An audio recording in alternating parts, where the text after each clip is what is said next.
Bueno, mirade, perdonade que vos molestemos outra vez. Acabamos de ter un pleno, acabamos de ter o pleno de setembro. E no Bloque estamos, pero profundamente indignados. Acaban de aprobar unha modificación orzamentaria con seus votos, non? E a modificación orzamentaria é coller, cando tes o Concello nunha situación extrema económica, porque senón non se fan estas cousas, o que faz é que cando estás terminando o ano sacas cartos de un lado para destinar aos outros, basicamente porque se te acabou o orzamento.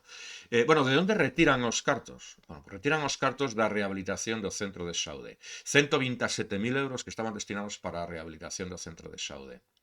E además es que ten historia, porque eles o que nos din é que, bueno, que dentro de unos meses van a aprobar un convenio coa Consellería. Non sei se vos recordades que o 18 de xullo deste ano apareceu esta noticia que di que a Consellería firma un convenio co Concello de Vedra. Pois, bueno, era falso, volverán a aparecer cando o firmen dentro de unos meses, e o convenio teóricamente en xullo era de 600.000 euros, veremos canto é cando asinen definitivamente, pero es que estes convenios funcionan dunha forma moi peculiar.